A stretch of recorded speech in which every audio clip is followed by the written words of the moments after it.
Laga hands it to the left side, gain of about 5. Ball popped out. Boise State hoping for a fumble recovery, and they may have it. And they do, and they get the game's first turnover at the Utah State 26-yard line. 1st and 10, Boise State leading 14-10. Inside the Utah State 35, run left side, Hassanein shakes 2 tacklers, sees the end zone, and scores again. George Hassanein with a 33-yard touchdown run, and Boise State is ahead 20-10. Milstead gets the snap, rush closes in, another sack. This time it's Hassanein, and Hassanein now with 7 straight games with a sack. 6 sacks for Boise State. Genty again, left side. Genty into the end zone, touchdown. That's his 12th rushing touchdown of the season, 5 yards. And Boise State has now scored 37 unanswered points against Utah State. Last time I had that much fun was probably winning a championship. That was in 2019, but it was really exciting to, just go 1-0 with Coach D and just win this game. It means a lot to not only him, but only like a lot of these seniors out here for sure. Coach D was really emphasizing like having fun, playing fast, and playing together, and playing smart. Family! This is the most close this team ever been, with all the changes happening, with all the coaching changing. This is the most closest we ever been together. Like, okay, we're gonna get it done for that guy. We want to get it done for Coach D. George Hassanein. He said it was the most fun he's had on a football field since 2019. Ahmed Hassanein, one of the sack masters in the Mountain West Conference. Maybe it's the most fun he's ever had. If anything, Boise State found that football can be fun again in Logan last week. Welcome on in to Jay's Sports Bar. I'm Jay Tust, joined by former Boise State 3-time All Mountain West defensive back today, Kekaula Kaniho. Shane Williams-Rhodes on vacation. How's it going, Kekaula? Doing great. Thanks for having me. How much fun was it watching Boise State have fun again on a football field? I mean, there was a noticeable joy and passion those guys played with last Saturday. Yeah, it was great. I mean, as a fan, seeing the joy and excitement, and you could tell it was really genuine from start to finish. Before even getting on the plane, you see some videos on Instagram, and I'm like, these guys are having so much fun right now, and it makes you happy. Me personally, being in a locker room before, having that feeling before a game, it's like, watch out on the other side, because when everybody's playing together in that way, it's hard to stop. You had to go through a bit of a coaching change during the end of your career here at Boise State. And granted, it was very different, right? Brian Harsin, once the season is over, right before the bowl game, he says that he's going to leave for Auburn. How would you compare that experience to this in-season coaching move that was for much different reasons, I guess, than that move, Kekaula? Yeah, I think at the end of the day, as cliche as it might sound, the only thing you can control is what's right in front of you, in a sense. And so when I went through the change of Harsin accepting the position at Auburn and leaving, it immediately became, okay, who's still here that I know is still here, and how do I connect with them to figure out how we want to push this ship forward? And so it's in times, I wouldn't call that adversity, but it's in times of change and uncertainty that I think you find where your foundation is and what your pillars are that you want to lean on. And for me in that time, it was the other seniors in the room. So the Riley Wimpeys, the Joe Velasquez's, there's a ton of guys, right? Like there's all these guys where I'm calling them and I'm like, hey, what do you guys want to do? And what do you think you want to do? And how do I fit into that with all of us? And collectively as seniors that year, we're like, hey, the guys on the team right now don't know who's coming in. But if we all leave, who's going to be those guys that can be some consistency or be in a spot of leadership to help smooth that transition? And so I think we took that mindset as players and as seniors and tried to make the rest of our decisions based off of that being the intention and the foundation. So are you saying that you might have explored like what else was out there in terms of another opportunity, Kekaula, but then maybe felt the responsibility of Boise State to make sure that you guys were part of the seniors that bridged the gap to this new regime? Yeah, exactly. I mean, everything at that point's on the table, right? I was in a position personally where it was, hey, do I declare and do the NFL thing now? Do I come back here? Is there a graduate transfer opportunity somewhere? Like, you can't say no to anything, and you're trying to figure out what to say yes to. And so having those conversations definitely helped me understand, hey, this is what my purpose and my goal is. Like, these guys I played with and built relationships with over the last 4 years, if they're coming back and this is the reason why, I want to be a part of that too, to keep those guys all tight together and smooth that over. So that was the foundation for my decision and our decision as seniors that year. It feels like the perk with that, though, at least for you guys, is that you didn't have the pressure of still having to finish a regular season at that point, right? Totally, yeah. And so for these guys to come together in such a short amount of time, how remarkable is that? I mean, I think that after the game in the locker room, DJ Schramm presented Spencer Danielson with the game ball. And at that point in time, he yelled out to the man that brought life back to us this week, right? And I think you certainly felt that with the way that they played. But how much more challenging do you think it would be if you had to turn around, man, and play what is a must-win game in order to secure bowl eligibility for a program that has a tradition like few others in college football, 26 years of getting to a bowl game. I mean, Boise State had to win that game at Utah State to make sure that they could do that. Yep. Well, I think it's honestly a blessing in disguise, because when it happens that way and very quickly, you don't have a lot of time to think, and you kind of just react to what your gut reaction is going to be. Football becomes almost like the distraction you need. Totally. I'm like, hey, in 2 days from now, like, I'm going to be practicing. I got to focus on that. I got to figure it out. And you don't have time to go through your mind of what if this, what if that. Yeah. And so I almost think it helped the guys a lot more to be like, all right, like, here's where we're at. This is what we think we should do and what our first reaction is going to be. And you could see that brought everybody together.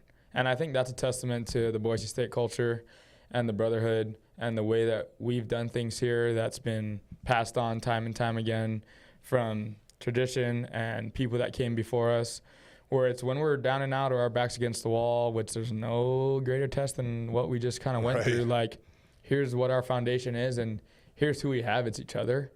And football is still going to be there tomorrow. And so we got to go and do it together. So let's just go and do it. I think it's kind of crazy that all of this had to happen to reveal that, right?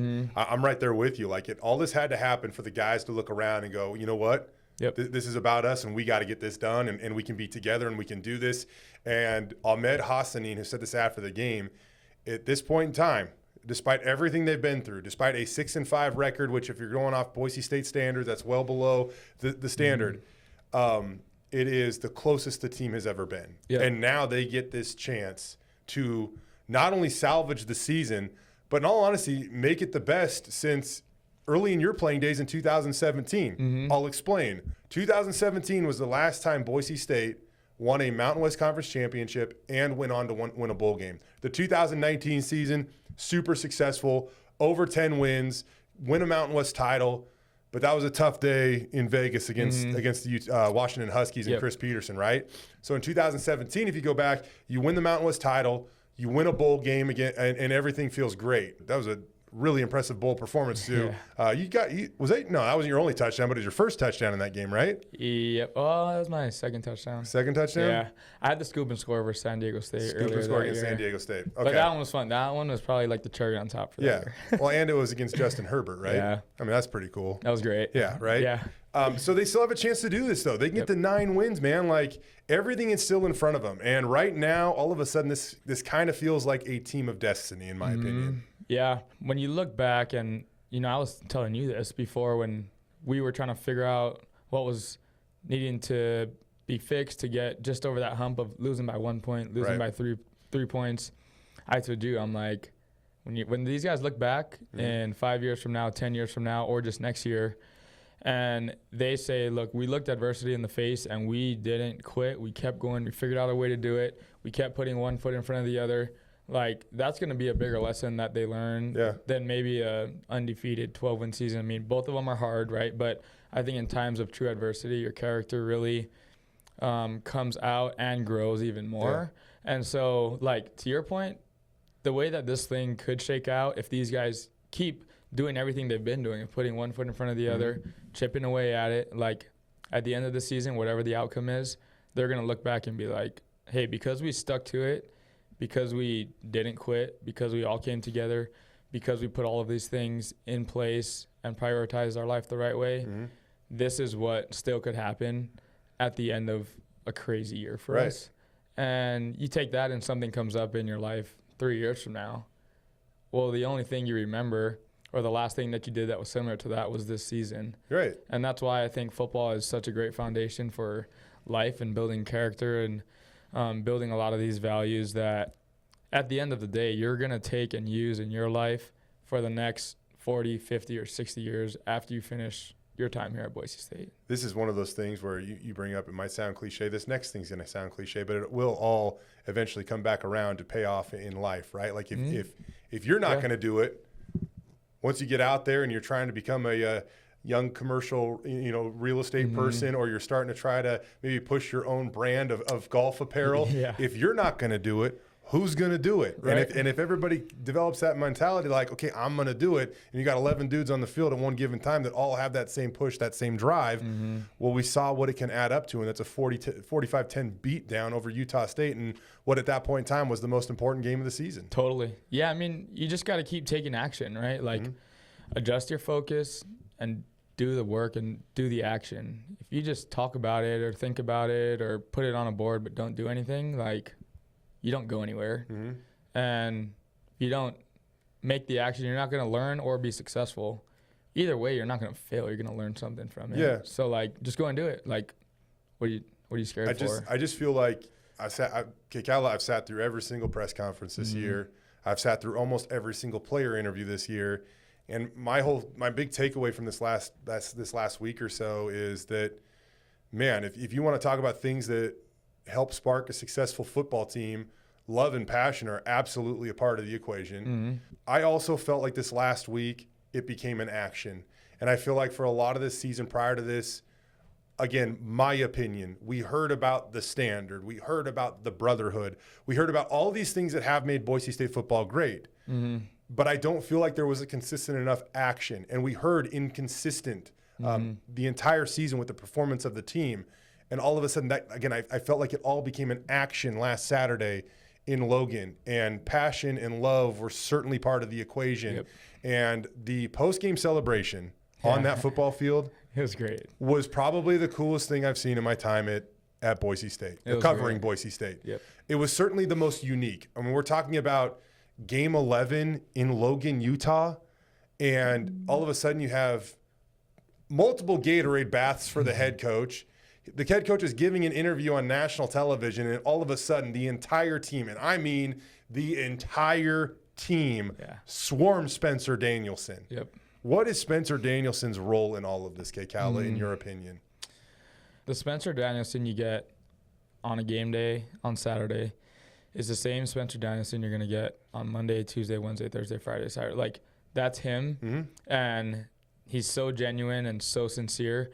And when he says, I love you and I care about you, he means it. Yeah, he means it. And the actions that he does validates that and confirms that. And so as a player, it's like, I trust everything this guy is saying and everything this guy is doing because he hasn't showed me otherwise. And over time, you do that long enough, right? He's been here 7 years now. 7 years? Yeah, 7 years now. He got here as a GA. That was on my official visit in 2017. He was a GA like 2 weeks in. Okay. Yeah. What was your first impression of him? I loved him immediately. And he told me and my parents, I just got here, but I love this place. Here's why I love it. And if you come here, here's all the things that we can set you up to do. And we're going to go find you a girl in church or find you a girlfriend in the church. And I'm like, hey, this guy's like class act. How'd that part work out? He believes in family. He believes in faith. He believes in football. And like all of these things are all big values in my life. And I haven't seen him once steer away from what that is. And so if you have 7 years of trust banked up and sincerity and genuineness, like, dude, watch out. That hits the nail on the head for me this week. And I think that at some point in time when we were driving back, early in the wee hours of Sunday morning as we were about to come back to Boise, that kind of hit me. And it felt like the first time you meet Spencer Danielson, he's so passionate that it almost feels like it is ingenuine because you're like, how can he be this way all the time, right? And then every single day he shows up and just repeats that, right? And then all of a sudden you're like, wow, this dude is extremely genuine. He's extremely passionate. And for me, I felt that the 7 years of trust that he was building in his players those guys returned the favor to him on Saturday. Yep. And that's why they won by 35 points. They scored a season high 45 points. They limited Utah State to 10 points, their lowest against a Mountain West opponent this year. They forced a season high 4 turnovers in that game. They had a season high 9 sacks. Not only a season high, Kekaula, it tied the high for any single game in the FBS era at Boise State. Let's go. All of these things came together on a team that, like, we go back and we talked about, man, this defense has kind of struggled. The offense has been really good at times, but there's been moving pieces on that offense, and it all came together and clicked in Logan, and it looked as it could, which is absolutely dominant. Yep. Yeah. I think that's a fair and honest, true assessment of who's Coach D is. Yep. And why the players responded that way. Well, let me ask you this. So we found out some new information today on the Boise State coaching search. Jeremiah Dickey, I was able to confirm, he has conducted 9 Zoom interviews, right? Not 8, but 9. And those are with 9 different candidates. So that wasn't just messing words around to make it seem like more or multiple Zoom interviews with one. That's 9 Zoom interviews, 9 different candidates. Also, it's worth noting, because if you think about it, and this is a little bit of a guess on my part, you're probably not Zooming to interview a guy like Spencer Danielson. So I've also confirmed that it's not just limited to 9 candidates. That's just a very literal thing. 9 Zooms, 9 candidates. There are more than 9 candidates. I feel very confident that Spencer Danielson will be taken seriously because of how he's performed so far in 10 days at this point in time when we're recording this podcast as the head football coach. Do you think he can do this? He's still relatively young. His naysayers will say, the defense hasn't even been good that year. Why are we promoting this guy? You know?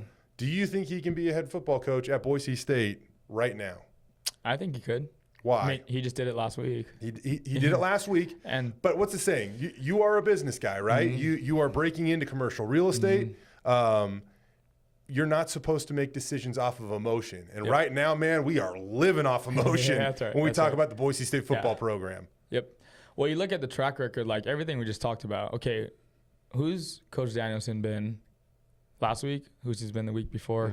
Who's he been the last 7 years of being here? Yeah. And I think there's enough evidence there to say, here's a guy that we can trust for these reasons. He's proved it every single day since the day that he got here.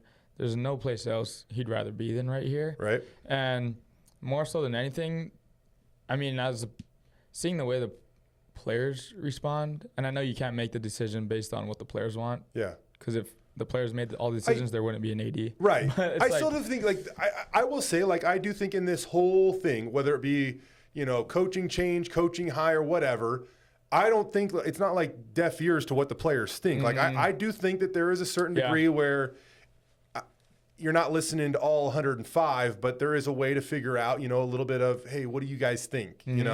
Heck, you probably would have been in that role, in all honesty, Kekaula, when you were here. You might have been the middleman between the uppers and the players at that point in time, relaying what all the players felt. So if that has any influence, though, oh my gosh, that is going to heavily swing in the favor of Spencer Danielson on this thing. Yeah, I think you have to take into account, I mean, I'm sure there's a lot of other candidates that can do it, you know, and Coach D can do it.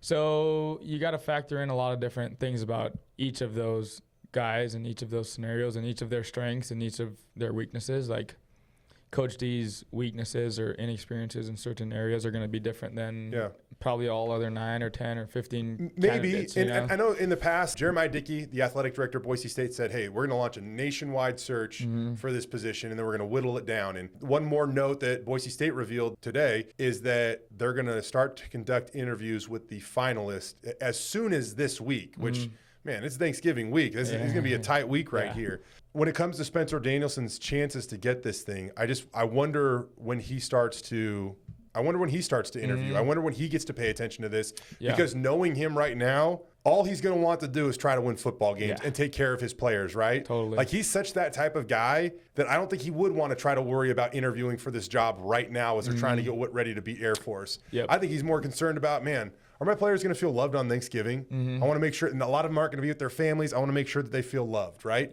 That's Spencer Danielson. Yeah, totally. And I think because of the way he's handling every week from last week, wherever Coach Danielson ends up after this, he's going to look back at his time here and have zero regrets about what he did and the impact that he had. And on the flip side of that, I feel honestly the same way about JD, Jeremiah. Like, I trust him. I really appreciate and respect him as a person. I care about him a lot. And, like, he's a guy where when you talk to him, you know he's being genuine and sincere. And I've done that many of times over the last few years of him being here.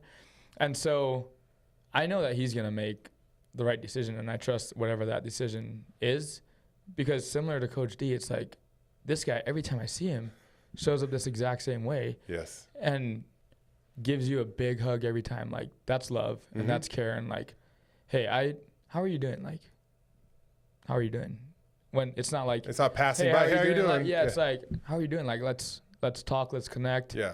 Let me tell you I appreciate you, and what can I do for you, and how can I serve you? I'm so confident in so many of the attributes that Spencer Danielson has right now that I think he would be a good football coach here at Boise State and a good head coach here at Boise State. Jeremiah Dickey will identify if there's a better one. And I fully believe that he is capable of doing that, because I don't think that he has let Bronco Nation down since the moment he stepped on campus. Totally. He has proven that he will always fight for what is ever best for the program. And that even means making uncomfortable decisions. One that he said he felt with his head, heart, and his gut that he had to make a little over a week and a half ago to fire Andy Avalos. It's the first head coach that has ever been fired in season in the history of the Boise State football program. And his head, heart, and gut told him to do that. Sure, it was uncomfortable, but he felt like it was what was best for the program. I expect him to use that same passion, that same demeanor, that same aggressiveness as he goes out and finds the next leader of the Boise State football program. What I want to ask you is, as things change in college football, I look back at your career, man, and college football was still the college football that we knew. That weird COVID season was thrown into the near the end of your career, which sucked for everybody. But in terms of the transfer portal, NIL, it is just a different game now, right?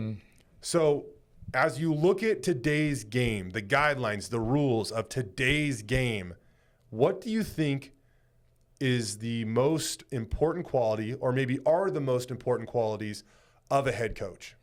So there's a lot more factors and things that you have to coach and mentor guys on through their time with you as the head coach.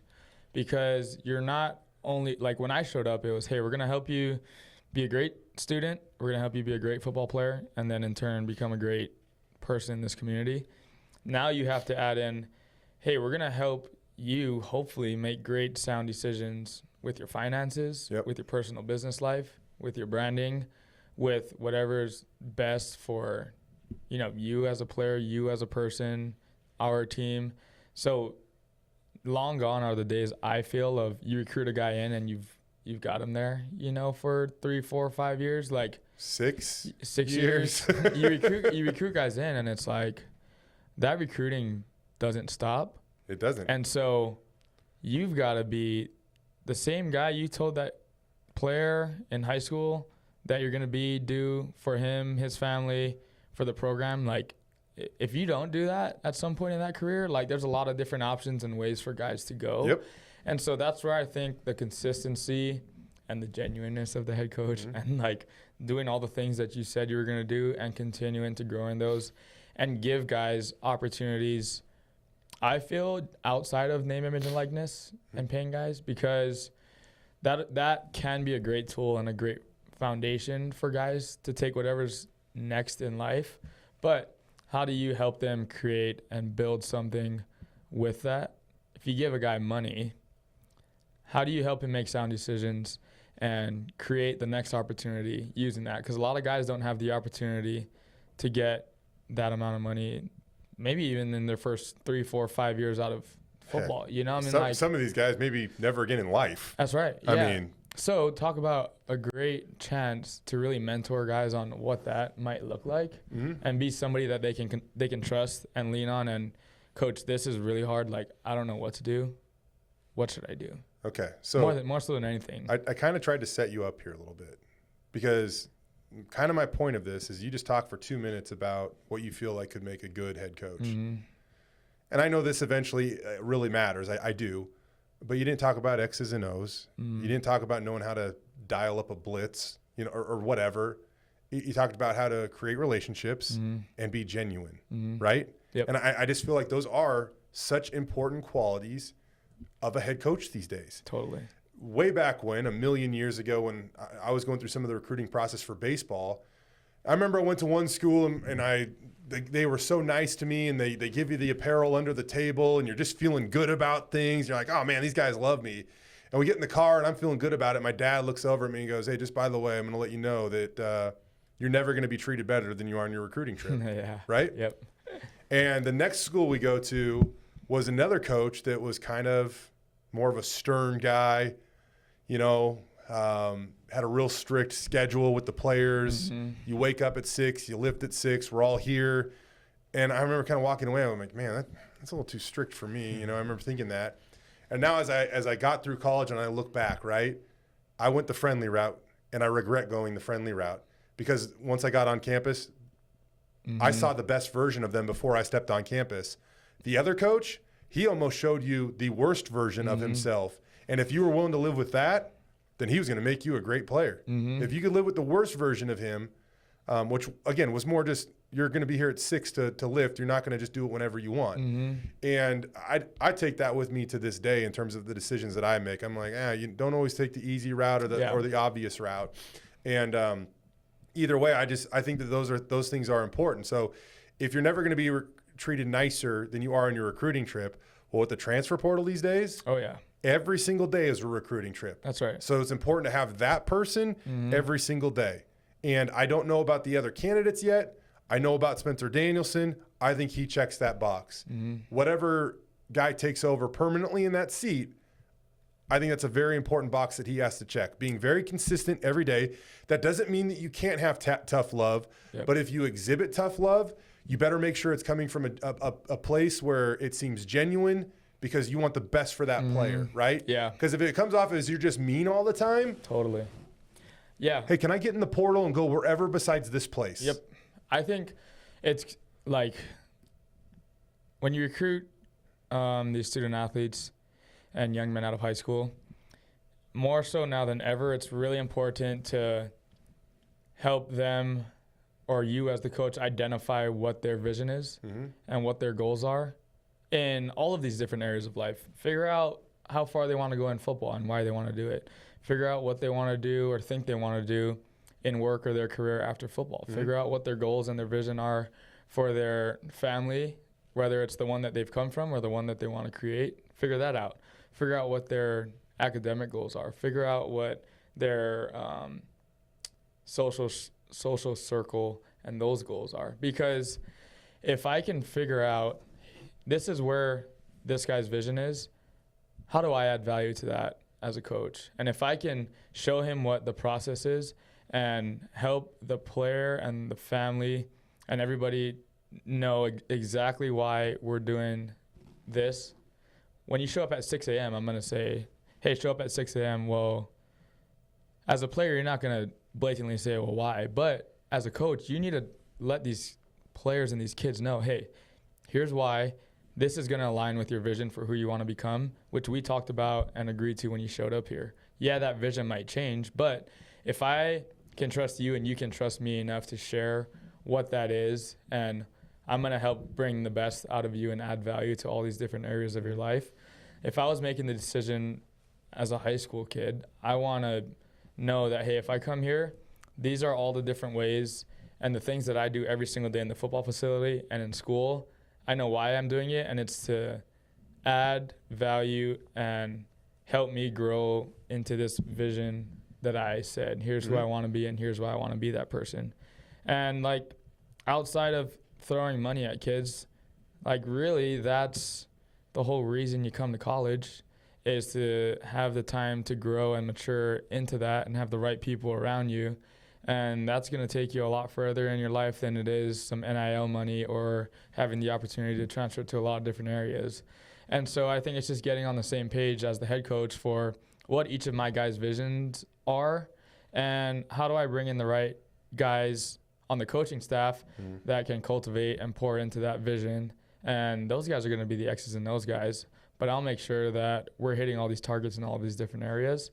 So our player, when he has an opportunity to go somewhere else, he knows he's been building his time and his career here at our university and our school and our program. And we've been depositing into him all of these different things that are going to set him up for what he knows he wants to do whenever things end for him in the football field. So if you look at the Boise State football team, I mean, regardless of who the head coach is, there is some significant talent that will be left behind on this roster. Now, that new coach is going to have to make sure that he does a really good job at player retention because, again, they can freely leave. And we discussed this last week on the podcast, Kekaula, but now that Andy Avalos has been fired in the NCAA, if your head coach is let go, the moment he's let go, the transfer portal opens up. So if anybody on the Boise State roster right now wanted to jump in the transfer portal, they could say, deuces, I'm out. It's been fun. I'm going to go find another opportunity. So far, and I know this to be fact, that hasn't happened at all. Not one single player has tested the transfer portal yet. They're all buying into Spencer Danielson's message of 2 more games, which is now 1 more game, which can turn into 3 more games. Right. If you win this game, you get the Mountain West Championship and then a bowl game. Talking about the talent on this roster and kind of how you've seen it develop, though. I mean, a guy like Ty Benefield certainly stands out to me. And his game and how it has evolved over the year, I felt like early on it was like, hey, man, I'm on the football field. This is fun. It's an opportunity. Now, he is so diligent in his preparation process, right? But you look at the way he played last week, 7 tackles, 2 sacks, 2.5 tackles for loss. Dude was all over the place. What do you think about Ty Benefield? I think he's an awesome athlete, but even better person. Like, from the time I've talked to him, I think I met him the first day that he showed up on campus. Yeah? I was in the facility in the summer, and he showed up, and I could tell that he wanted to do all the things that it took to become the person who he wanted to be. Yeah. And so now seeing it, week 11 in the season, it's like this has only been a matter of time and, like, long time coming for this guy because you don't know where your opportunity is going to come from, like, similar to the entire season for us. All of a sudden the opportunity is here to punch your ticket into the championship game. You don't know when it's coming or where it's coming from, but I feel, done all the things. And from seeing it from the outside looking in and hearing about some of it from the inside, like, he's doing all the right things. Yeah. And it's only a matter of time before that opportunity shows up. And if you've stacked enough chips in all those areas, which I think Ty's done, now he's in a position to really capitalize on that and just have fun doing it because it's like, I've been prepared for this. Yeah. Now it's finally here. Let me enjoy the moment and go and do it. And watching him, like, none of the moments or none of the things look too big for him. And that means that he's been disciplined in his preparation to the point where the external factors and moment doesn't mean anything because you're so focused on what you've done and what you can control. You know, the funny thing is I tricked you again. Wow. I was actually just asking you to talk about yourself. Why? I'll let Spencer Danielson explain. Think the world of Ty Benefield, think the world of not only who I believe he can be for us on and off the field, but who he is right now. Outside of the physical attributes he has, he's tall, he's fast, he can run. His work ethic and his attention to detail as a true freshman, I haven't seen in a very long time. And I've related his mentality to a Kekaula Kaniho in regards to that mentality as a true freshman where you're never satisfied. I got a sack, yeah, but it could have been faster, right? Oh, I covered that guy, yeah, but I lost my eyes for a second. That's just who he is. He's relentless. He's a relentless competitor that always wants to push the envelope. So the sky's the limit for him because he's never going to be satisfied. And for a young man, not only has he taken over leadership of that freshman group, he's a guy now the older guys look at and, like, they trust him. They know the mentality he's going to play with. They know the effort he's going to play with. And even more than that, they know how much work he's put in. And they know he's ready. I've been covering this program. This is my 13th season. And I always keep track of these names that are years removed from the program, Kekaula. And for some reason, 2, 3, 4, 5, however many years that it becomes removed, and guys still bring up their names. Jamar Taylor, Avery Williams, Brett Rippon, Kekaula Kaniho. You haven't been a player there for a few years now, and your name still comes up. How cool! Randomly too, by the way. Yeah. That was completely unsolicited. And I asked Spencer Danielson, and all of a sudden he brings up your name out of nowhere. It seems. Yeah, it's pretty awesome looking back and seeing, I guess, the impact I had there. You know, and just really focusing to try to be my best. One, to not let the guys around me down. Like when I was a young guy, all I cared about was making sure like the juniors, seniors, and guys all older than me and coaching staff trusted me enough to put me in a position to help the team. Mm-hmm. And so I guess looking back on my career, it was just doing that over and over again and trying to be the best in every area that I could. It's cool now looking back and seeing kind of people, I guess, remember that or look back and say, hey, this is somebody that, did the best they could and did it right. In terms of a guy that also does the best that he can, I think every time he steps on the freaking football field, plays with a super high effort. I want to acknowledge him for a second because I think he took some heat early in the season. What do you think of the way Alexander Tubner's playing right now? I think he's playing great. Man, I think his physical presence on this defense, he does not have the stature of J.L. Skinner, but has to play J.L. Skinner's spot, right? You look at a dude that lays the freaking wood, does so legally. Man, I don't think people are realizing right now the type of physical presence that Alexander Tubner has on this defense. Yeah, that's a guy that plays with heart and, like, really, really cares about what he can do to impact the game and how he can be the best DB that he can be. And I'm not taking credit for what he's doing because he did it all on his own. Okay. But when he was a young guy, like just coming in, walk on, trying to figure out where the bathroom is and how to move around the facility. You sold him an elevator pass at a place that didn't have elevators. Exactly. No, I'm just kidding. Exactly. I could tell as an older guy vet, like, okay, this dude really cares. Like, when you ask him to finish through the line in summer workouts, like, he's going to run through that line, like, nope, get out of his way because you can't stop him. And when you ask him to show up this way, he's going to show up this way because he really cares about pulling his weight for the team. And a guy that, hey, when he messes up, you can tell he cares because he really takes it upon himself and almost is really strict on who he is and what he can be, to the point of, like, he might get a little frustrated when he doesn't do what he knows he's capable of. And so when you see young guys that come in that way, it's like, those are the guys you want to help, because you don't got to drag them to the watering hole and you can't make them drink the water. If they want it and you can see, like, hey, he cares enough to ask all the right questions and just stick around and, hey, can you help me do some footwork, in the off season? Can you help me do this and that? And, like, to this past summer, I worked out with him probably 5 or 6 times. I get off of work and I just drive straight to the field, change, put my cleats on, and it's me and Tubner. Like, just 2 of us out there. I didn't know that. And I'm like, hey, Tube, like, what are you feeling? What do you want to work on? He's like, my brakes coming out this way don't feel as comfortable. And I just break it down and make it real simple for him to, hey, let's just focus on this and make you feeling confident and fast. And he's a guy that'll hit me up, like, every couple weeks, like, let's get together. I need to get right and, pick your brain on things. So we have a really, really cool relationship. Yeah, actually, now that I think about this, and again, I did not intentionally go this route, but he's actually been home with you guys a couple of times, right? Yeah, the last 2 summers, he's spent almost all of his May break in Hawaii sleeping on our couch or floor so he could be there with Nohi and get the training and the recovery and the on-field position work that he saw enough in us of, like, hey, these guys, like, are doing something different. Yep. He's like, can I come home with you guys? He's like, yeah, I mean, sure. Like, no problem, man. Let's go. You guys got a nickname for him or anything? Just Tube. Just Tubes? Okay. Yeah. I don't know if there's some island brother or something like that. Brother. Yeah.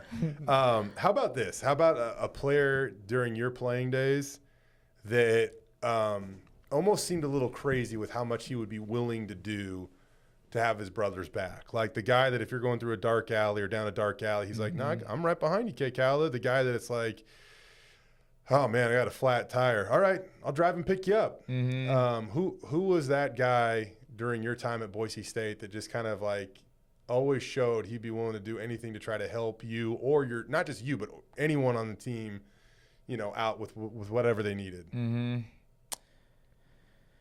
There's a couple guys. I mean, Bruno was always that guy for me. Oh, Bruno DeRose? Bruno DeRose was that guy for me. He's the man. Big fan of Bruno. DJ Schramm was a guy like that for me. Trying to think of some DBs. I mean, Kekaula, when he was playing, was a guy like that for me. Nawahine? Yep. Jabril was a guy like that for me, one of the older guys. Now a coach at Boise State? Jake Roh was one of the guys like that for me. Okay. I remember going to acupuncture when I was a freshman, I didn't have a car or nothing, and Jake Roh would come pick me up from the dorms, take me there. Somebody, either he or somebody else would take me back. Mm-hmm. He was a guy that was like that for me. I ask you this because Ahmed Hassanein, multiple times, and man, I'm trying not to even say this with a smile because he says it so seriously. Like, he goes, I'll die for one of my brothers. Like, this is real to me. This means something to me. Like, I will do anything for any player on this team. And I think that's such an important part of his story because he's got this motor, this drive that is unmatched. And now all of a sudden you look up at the top of the sack leaderboard in the Mountain West Conference and Hassanein is sitting at number 2 and he is closing in a hurry on number 1. Yep. He has only been playing football for like 5 years, Kekaula. And I think when you look at his game, like the most exciting thing about it is he's going to be able to develop this whole pass rushing package that is going to make him so much more dangerous. Right now, he's probably still green, still developing in a hurry. He lives off energy, effort, and just this nonstop motor to chase down the quarterback. And it's resulted in 11 sacks, the most since some guy named Curtis Weaver was roaming around Boise State. that guy? Yeah, right? He had 13 and a half sacks in 2019.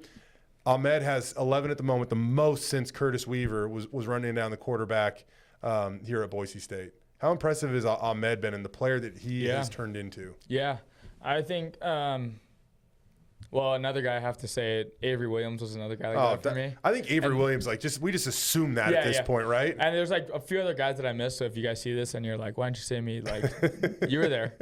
But yeah, Ahmed, I mean, dude, talk about a guy who, to your point, like almost Coach D type, like passion and energy where no matter what, that guy is going to be there and everything that he says he cares about, he's going to show you why he cares about it. He's the guy in practice that is going just as hard as if it was 4th and 10 and the Super Bowl's on the line. Like, he really is that guy.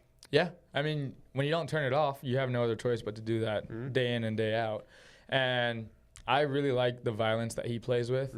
And I remember he was a freshman and we were doing like, Oh, I forgot. You did barely overlap with him. Okay, yeah. He was a freshman, and we were in the weight room, and it was a bench press day. And it was like we were doing 4x3 sets, so 4 sets of 3 reps. And he had 315 or 325 on the bar doing his sets of 3 reps as a freshman. And I'm like, who's that guy right there? We need to get him on the field to some capacity. Yeah. And I think he pairs up his physical gifts and his abilities on the field with his mental dedication and decisions every single day to put everything that he can into it. And I think he's a guy that you can tell like is very aware of the finite opportunities that he has to play football. Yep. So he's going to go out there and give it everything he has. In terms of his consistency, his effort, his passion, Spencer Danielson agrees. Take a listen.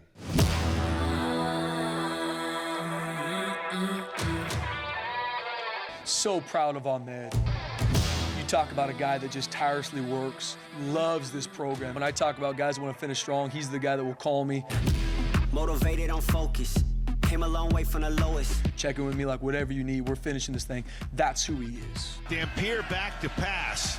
Now the rush closes in, and Dampier is going to be sacked. Hassanein. He does that in how he trains. He does that in how he practices. And I'm just so proud of him that now it's showing up in production on the field. 2 tight ends shift to the right for New Mexico. Dampier with the snap. Dampier is going to be sacked. First sack of the game. He's a guy that I love coaching. I love being around. His teammates love being around him. You don't need to guess if Ahmed's going to show up and be ready to work and be ready to do his job. They say what doesn't kill you make you stronger. All that pain, it done made me to a monster. There's a lot of things for him that he's going to consistently work to grow and even be better. And that's the exciting part for us is his best football is in front of him. All that pain, it done made me to a monster. Jumping over to the offensive side of the ball now. It was so cool to see George Holani back doing his thing. You know, he had 182 yards rushing. I found 4 more for him, by the way, and I am going to take credit for this. On game day, they accidentally credited a 4-yard rush to Ashton Genty that George had. It was in the book. As I'm going back watching the game with the play-by-play. No, that's George. I go, that's George, right? The significance of this, he had 178 yards rushing, Kekaula. That ties his all-time or his career high for single game rushing yards. Okay. Now he breaks it, 182. I was gonna say, yeah. Is that Right? before or after your? Yeah, so he gets to 182 now. So Okay. he breaks his all-time record for rushing yards in a single game. He also now gets to 191 all-purpose yards, which ties his all-time single game mark. So I have established a career night for That's George cool. Holani. I'm not going to give George any credit. This is on me. But it was so cool to see him back doing his thing. And George is one of those guys that he was so quiet early in his career at Boise State. And then all of a sudden, when he was like a junior, he started to speak up. And I think that he has such a cool voice, not literally, what he says, what he's about, his presence. I just think he is so significant to that locker room right now, because I think there are a few guys on the football team that are as selfless as George Holani. That Ashton Jeanty, who was one of the best running backs in college football, comes in, and you're not worried about how do I keep this guy on the sideline and keep my carries. George is all about how do I make him better so he pushes me to be better. We can sit here and pretend like that's a really natural mentality to have on a football field or in sports in general, but I would be lying to you because we're all competitors. The fact he truly lives that is remarkable to me. Yeah, I think he's a humble warrior, man. Like, true confidence is when you're not afraid to share what has gotten you to the place that you're at, because you're confident enough in yourself and your abilities and your skills to not only, one, do it for yourself, but two, bring other guys with you. And like, that's George Holani to a T. Like, he knows how good he is, but he's humble enough to say there's other places that I can give back, get better, and be a great teammate. And a guy that, to your point, is so even keel in his temperament and his personality. Like, every single day, it's the same George Holani. I mean, it's like all the guys we're talking about. It's like when they show up, it's like, that's George. Yep. Every day. Just this right here, flatline, like, quiet dude, but when it's time to go, like, he can go. And then after he makes the play, he's like, George Holani. Yep. Like, right back to it. And so when he speaks, you're like, this is a guy that, one, does it out on the field, but then two, like, when he says something, it's really important because he doesn't say a ton. Yep. So when he's talking, let's listen to what he's got to say because we know he's about it and can do it. I don't really admit to being fans of players on the team. I will, and if I do, it has nothing to do with production and everything to do with character and thinking like, man, I hope my little boy gets to be around a guy like that one day on the team because he's going to make him better, right? I'm a fan of George Holani. Yep. I'm a big fan of George Holani. There was a time earlier this season where Ashton was out, and George, I believe this was the Fresno State game, which had a terrible outcome, but George certainly did his part in that contest. And there was somebody on Twitter that tweeted at me, "R.I.P. Hulani," and I don't take that low-hanging fruit too often because I don't really like to surround myself with negativity. But like I said, I'm a fan of George Holani, so I just said, you know what, I'm diving into this one. I'm like, you're ridiculous. You're being an idiot. Yeah. If you had any idea about this guy, there's no way you would. I don't even know. Probably that guy's probably so naive or whatever that he could never acknowledge it. The keyboard warrior. Keyboard warrior, and now like as George Holani's picking up a $182, I'm like, I wonder what that guy's thinking. I don't really care, but I hope you're starting to realize how dumb your tweet was earlier this year, counting George Holani out. Totally. Staying in the backfield though, talking about another great player, Ashton Jeanty. This is a guy that's going to face like a lot of the adversity that's going to be thrown his way due to the new circumstances of NIL and the transfer portal. Kekaula, if you were still in the program, I mean, you still are a part of the program. You have a little brother in the program. What is some of the advice that you might give a guy that is going to be lured away, whether it be Ashton, whether it be anybody that's going to be getting the DMs right now from boosters at SEC schools or wherever that are saying, hey, you want this much money to come here? What is the reason you would stay? Or what are some of the things that you would be like, they need to check this box for me to go? That's a really hard question. I mean, if I put myself in Ashton's shoes, it's like I want to understand the entirety of like each opportunity, because the last thing you want to do is jump into one of them emotionally or only for one reason, because there's always there's invisible strings that are getting pulled and you don't realize there's a part of the deal that might be there. Not saying that's good or bad, right? No, but I think you're exactly right. Like, I mean, I think there's kind of like this underlying story. Ashton Jeanty could probably play wherever the heck he wants in America. Yeah. But you've kind of starting to hear these stories about NIL where, and I just want to say this, I'm not trying to influence anyone's decision about anything, but it's just the reality of it. You hear all of a sudden where now one SEC school that hears their rivals going after a player says, we'll offer you more to keep him away from here. But in reality, he's not even going to really play for you much because you got, 3 wide receivers that are All-American status, and you're going to have a tough time getting on the field. Totally. You could have played for this team, but we offered you slightly more to keep it away. So that's what we're talking about, like really understanding the intent, the entire picture. Yep.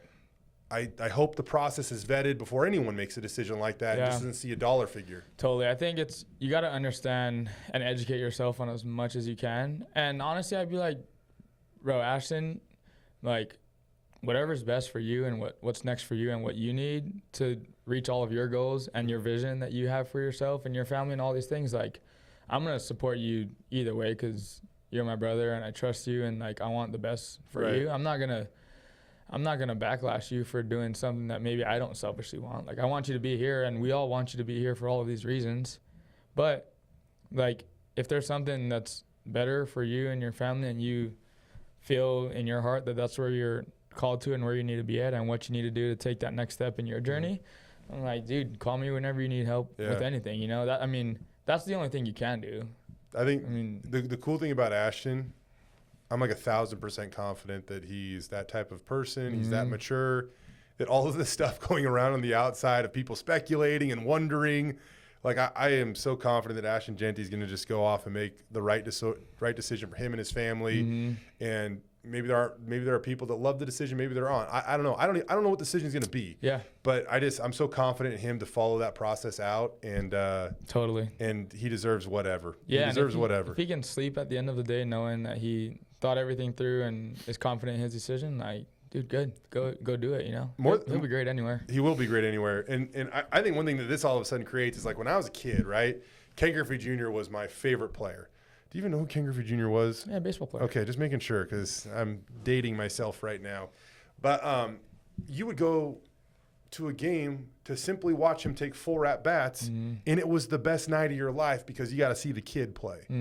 And right now, I get that feeling, or Bronco Nation should have that feeling. Anytime they show up to Albertson Stadium, like, man, Tu's on the field, I could see something special today. Totally. And that's why, like, who knows? Friday, it might be it. It might just be the beginning, too. I don't know. Yeah. But I'm not going to miss the opportunity if I'm Bronco Nation to maybe watch 2 play one more time on the blue. Totally. It could be 1 more time. It could be 15 more times. I don't know. But I'm not going to miss this next opportunity. Totally. We got all the right players in the room. And, like, to your point, it's so exciting seeing everybody play together in this way. And Tu's been doing it all year. But even more so now, like, with George fully back, and them having an opportunity to bounce off of each other and have their moments and opportunities to make something happen. I mean, you can't look away from the TV when you got 2, 4, and 2 out there. Right. At different times or at the same time or, It's special. Now one's coming along too. Breezy Dubar, 57 yards rushing. He had a touchdown. Kekaula's going to be there. He'll sign autographs if you find him.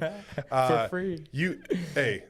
There is no way the final game of the season could set up better than this. Boise State's been through all this adversity, and now they have a chance to secure a spot in the Mountain West Conference Championship game and go off and win a title and get to a big-time bowl game and end this season not with a question mark or an asterisk, but an exclamation mark. Yep. It's against Air Force, a team where quietly this subtle rivalry has developed between Boise State and Air Force. And now you get them on the blue with everything on the line, a chance that despite all the storylines that have gone on in the season, this is the moment you get to define your season. How excited are you for Friday? I can't wait. I know that everybody understands if you just say all we're focused on is this week, like everybody knows what's on the other side of that. You can't shy away from that. But I think what the biggest test is with Air Force every single year, no matter when you play them or where you play them at, they're going to test your focus and your discipline. And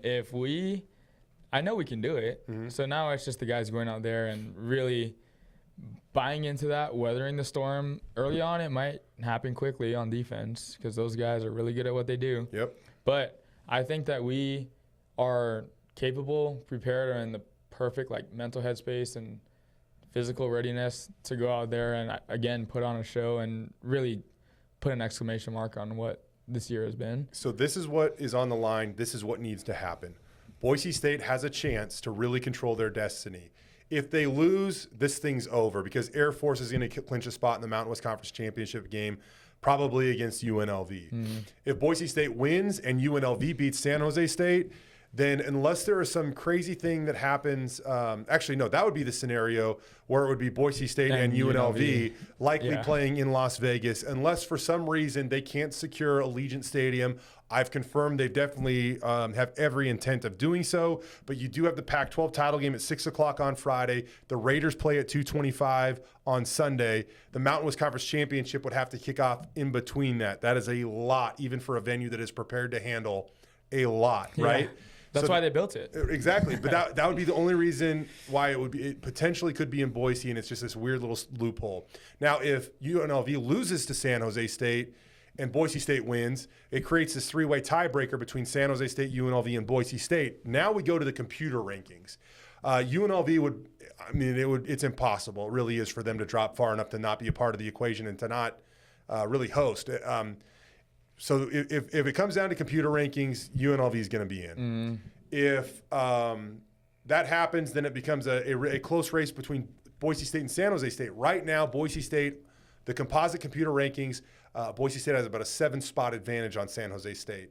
So if all this plays out, will San Jose State get enough credit for beating UNLV to jump Boise State, who just beat Air Force, who is also at 54 in those rankings? It just seems super, super unlikely to me. That way, if Boise State can beat Air Force, man, it seems like there's like a 90% chance that they're going to play for a championship in Las Vegas next week, unless Vegas can't host it for whatever reason, right? So I do this with Shane. I get score predictions from him every week. You got a second to think about this here. When this game was originally speculated about a few weeks ago, when Air Force was 8-0, sitting in the top 25, they were going to be favored in this game. Boise State, according to ESPN's Football Power Index, only had about a 42% chance of winning this game. Now with everything that's played out, Boise State has a 64% chance of winning this game. All of a sudden, the line up to 6.5 in favor of Boise State. We don't give betting advice here, Kekaula, unless you really want to. But in your eyes, how does this thing play out against the Falcons? I think it's going to be probably a little more lower scoring than what maybe people anticipate, because those guys are going to want to control the tempo. They're going to want to control the pace. If we get up big early, definitely advantage Broncos, because you get those guys uncomfortable with how much time is left on the clock for what they want to do. I think Air Force is going to score 17, and Boise State's going to be at 34 by 17. 34-17. Yeah. So that'd be 10 straight games with over 30 points for Boise State. Yeah. There'll be a couple field goals in there. Oh, that's because if Jonah Dalmas gets a chance, like he's not missing. Yep. Yeah. And so 34-17. 34-17. You heard it from Kekaula Kaniho. It's been a fun one. Before we leave, I'm going to ask you about Senior Day.